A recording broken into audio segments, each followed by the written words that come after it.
Nah, itu tadi saya dapat chatting dari Maudi dan Ayunda. Katanya ingin sekali mengetahui bagaimana budidaya pare yang baik dan benar. Oke, kita gas langsung ke lahan.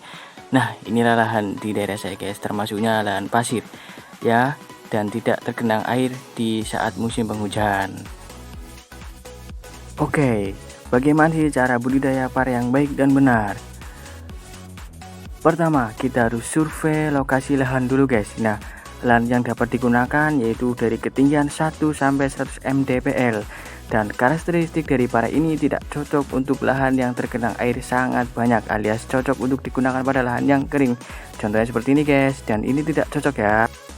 Nah, apabila kalian ingin menggunakan lahan yang bekas pakai atau lahan yang sudah sebelum ditanami, sebaiknya lahan tersebut harus dibersihkan dulu ya dari gulma, plastik, mulsa, kemudian bedengan-bedengan tersebut harus diratakan kembali agar tanah itu tidak jenuh. Kemudian setelah bersih, dilakukan pengolahan tanah dan dibuat bedengan yang baru. Kedua, harus memakai mulsa dan bedengan untuk meminimalisir gulma.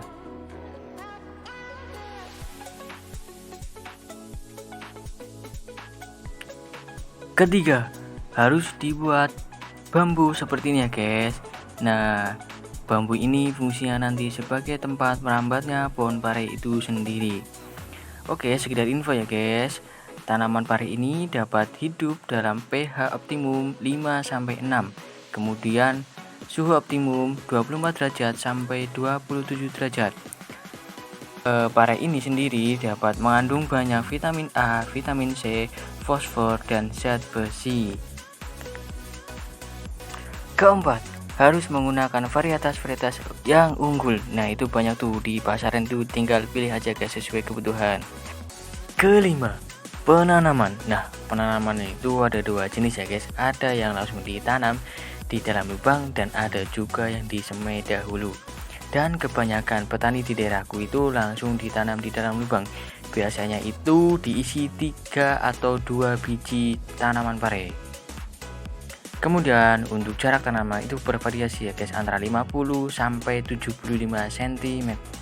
Nah, untuk perawatannya sendiri cukup mudah ya guys. Dari daun yang sudah menguning, kemudian gulma-gulma yang tumbuh di dalam lubang sebaiknya dibuang dan dibersihkan ya guys, supaya meminimalisir adanya hama penyakit.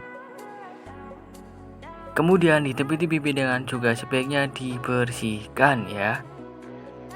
Nah, buah pare yang seperti ini sebaiknya dibuang ya guys, karena sudah terinfeksi oleh lalat buah, dan biasanya jika dibiarkan maka akan merambat ke tanaman yang lain. Karena ini menggunakan lahan pasir atau lahan kering, untuk penyiramannya itu biasanya dilakukan 2-3 kali dalam seminggu. Nah, pada lahan ini sudah menggunakan sistem tetes atau otomatis, tetapi masih menggunakan tenaga manusia untuk memompa airnya sampai di sini. Dan kelebihan dari sistem ini, kita sebagai petani tidak perlu repot-repot untuk memindahkan satu persatu air yang mengalir. Karena di sini menggunakan lahan pasir, sehingga dari segi nutrisi pun sangat kurang guys, sehingga para petani menyiasati dengan memperbanyak pupuk organik. Kemudian juga bisa memakai sebagai tambahan pupuk NPK, urea, ataupun ZA. Dari segi pamanannya itu sendiri biasanya itu sekitar 55 hari sekali atau 1,5 bulan ya sudah bisa dipanen.